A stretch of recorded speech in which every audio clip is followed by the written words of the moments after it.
Good morning, all of you. Class 4th EVS Chapter 15 The Waste Management.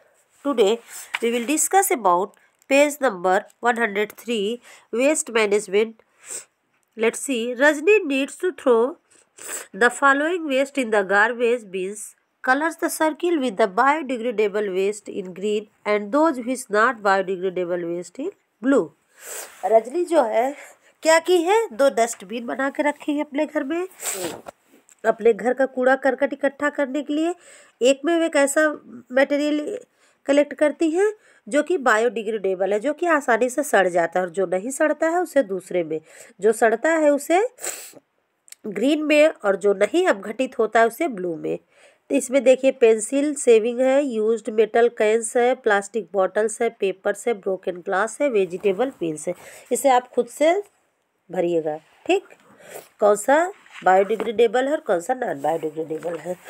Waste management besides the proper disposal of waste material we also need to learn managing waste. Waste disposal सही से करने के साथ साथ हमको ये भी ज़रूरी है कि हम क्या ऐसा करें कि ज़्यादा वेस्ट न निकले। For this make 3 R's your motto: reduce, reuse and recycle. Reduce means कम करिए, रीयूज मीन्स पुनः यूज करिए, पुनः इस्तेमाल करिए, एंड रिसाइकल उसको पुनः चक्रित करिए, अगर हो सकता है तो उसको अपघटित करके उससे दूसरा सामान बनाइए, ठीक। Reduce the quantity of waste generation. हमको क्या करना है, जो वेस्ट जनरेट होता है कम करना है उसको। Do not buy things that you do not need, specially the non biodegradable ones. जिस चीज़ की हमको ज़्यादा ज़रूरत ना हो उस चीज़ को न खरीदें। Second point, use a car petrol to cut on fuel. हमको कैसी पेट्रोल गाड़ी इस्तेमाल करना चाहिए, car petrol, sorry use a carpool. क्या यूज करना चाहिए, use a carpool to cut on the fuels. क्या यूज करना चाहिए, carpool. Reduce the use of coolers and air condition. हमको कूलर्स और एयर कंडीशन का इस्तेमाल कम करना चाहिए। Use washable items like utensils and towels instead of disposable. तो फेंकने के बजाय हमको ऐसे सामान इस्तेमाल करना चाहिए जिसको कि हम फिर से इस्तेमाल करें। जैसे तौलिया वगैरह आप सब कपड़े की इस्तेमाल करिए, उसको धुल लीजिए फिर से। रीयूज में देखिए कि क्या होगा, reuse things rather than throwing them. Reuse का मतलब है किसी चीज़ को फेंकने से पहले आप सोचिए कि हो सकता है आप उसको फिर से इस्तेमाल कर सकते हैं। Reuse washable cloth bag two by groceries. किराने की दुकान से आप ऐसा कपड़ा लेके झोले थैले का बैग ले जाइए जिसमें आप सामान लाइए और उसको धुल के फिर नेक्स्ट टाइम में यूज करिए। Use juice bottle to fill water. और पानी भरने के लिए जूस बॉटल का इस्तेमाल करिए। Reuse old tins and jars for storage. और जो ओल्ड टिन पुराने डिब्बे और जार्स हैं उनमें आप सामान रखने के लिए उन्हें इस्तेमाल करें। Use both sides of paper. दोनों तरफ पेपर का इस्तेमाल करिए। Give old books, toys and clothes to someone who can use them. पुराने कपड़े, कापी, खिलौने आप न फेंक के किसी और को दीजिए जिसको कि उसकी ज़रूरत हो, जो उसे इस्तेमाल करे। रिसाइकल में क्या है, recycle waste and make things that can be used. Recycle करके पुनः दूसरी चीज़ बनाइए जिससे कि इस्तेमाल हो सके। Use recycle paper. Dispose kitchen and garbage waste in compost pit. कहाँ डालिए इसको, कंपोस्ट पिट पे।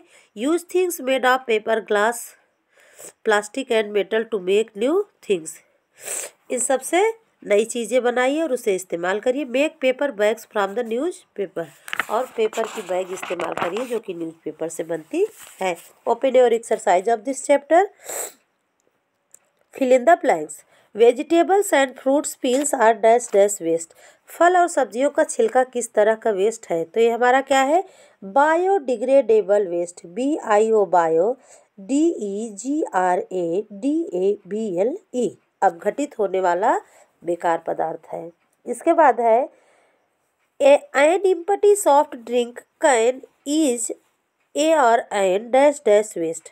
इम्पटी सॉफ्ट ड्रिंक, इम्पटी खाली जो सॉफ्ट ड्रिंक का बॉटल है उसे, वो कैसा है? Non biodegradable, NON non dash BIODEGRADABLE, non biodegradable waste है। थर्ड है a broken cell phone is AN dash dash waste. कैसा वेस्ट है? इलेक्ट्रॉनिक वेस्ट है। किस कैसा वेस्ट है? इलेक्ट्रॉनिक, ELECTRONIC,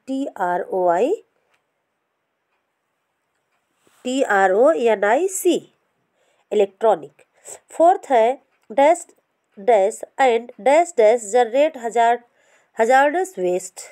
कहाँ से जो है खतरनाक जो है वेस्ट पदार्थ निकलते हैं जिनसे कि डेथ तक हो सकती है? तो निकलते हैं हमारे हॉस्पिटल से और इंडस्ट्रीज से। HOSPITALS hospitals, INDUSTRIES industries.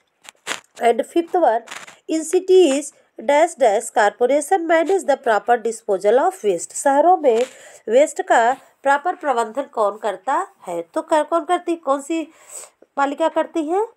नगर पालिका, municipal corporation, MUNCIPAL municipal corporation. Next है राइट यस आर नो। हमको क्या लिखना है? Yes or no. Use plastic bottles are biodegradable waste.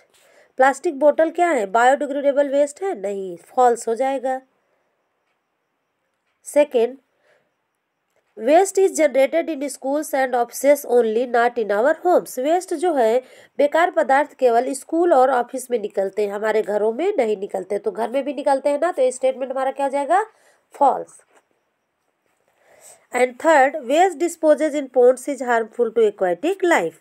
जो वेस्ट जो है पानी में होते हैं, पोन्ड्स में होते हैं, जो वेस्ट पानी तालाबों में फेंक दिए जाते हैं, नदियों में फेंक दिए जाते हैं, ये जलीय जीवों को हानि पहुंचाते हैं। तो क्या हो जाएगा ये? ट्रू। फोर्थ है biodegradable waste can be converted into manure. तो जो अपघटित होने वाला वर्ज्य पदार्थ है, बेकार पदार्थ है, उसे हम खाद में परिवर्तित कर लेते हैं, मैन्यूर बना लेते हैं। MANURE, मैन्यूर मीन्स होता है खाद। तो क्या हो जाएगा? True. And fifth, a lot of non biodegradable waste can be recycled. True. A lot of non biodegradable waste can be recycled, सही है। बहुत सारे नॉन बायोडिग्रेडेबल वेस्ट है जिन्हें रिसाइकल करके दूसरा सामान बनाया जाता है। तो फर्स्ट हमारा true, false, second false, third true, fourth true, fifth true. एक बार फिर से देख लीजिए। First false, second false, third true, fourth true, fifth true. इसके बाद next, match the following. Dry grass and twig. Dry grass और ट्विग क्या हो जाएगी? Biodegradable waste. इसको मिलाइए, देखिए इस सी से। इसके बाद सिटी वेस्ट क्या है? किसके द्वारा ले जाया जाता है? Municipal corporation, A। थर्ड है मेटल वेस्ट, क्या है? नॉन बायोडिग्रेडेबल वेस्ट, क्या है? नॉन बायोडिग्रेडेबल वेस्ट है। कंप्यूटर्स क्या है? E। कंप्यूटर्स को किससे मिलाएंगे? E से। तो इलेक्ट्रॉनिक वेस्ट में कंप्यूटर आएगा। और हमारा अनवांटेड थिंग्स को हम क्या बोलते हैं? वेस्ट बोलते हैं। तो फर्स्ट को मिलाइए C से, सेकंड को A से, थर्ड को D से, फोर्थ को E से, और फिफ्थ को हम मैच करेंगे B से। तो इस तरह से आपका ये चैप्टर क्लियर हुआ। आप इसको भरिए और लर्न करिए। अगले वीडियो में हम आपको चैप्टर आपका 16 एग्जाम में नहीं आएगा, 17 भी नहीं आएगा, बर्ड्स नेस्ट, और आपका चैप्टर 18 सोर्सेज ऑफ वाटर मैंने पढ़ाया है, एग्जाम में भी आएगा। इसके बाद हम आपको चैप्टर 18 बताएंगे और एक्सरसाइज पढ़ाएंगे सारा चैप्टर, लेकिन पहले मेन चैप्टर पढ़ा के इसको लिखवा देंगे, फिर सारे चैप्टर आपको क्लियर हो जाएगा। 1 तारीख से सब लोग स्कूल आइए, जो बचा रहेगा हम स्कूल में कंप्लीट करवा देंगे, ठीक। लेकिन आने से पहले जितना लिखवाया गया आप अपनी उतनी कॉपी पूरी करके लाइए। Thank you.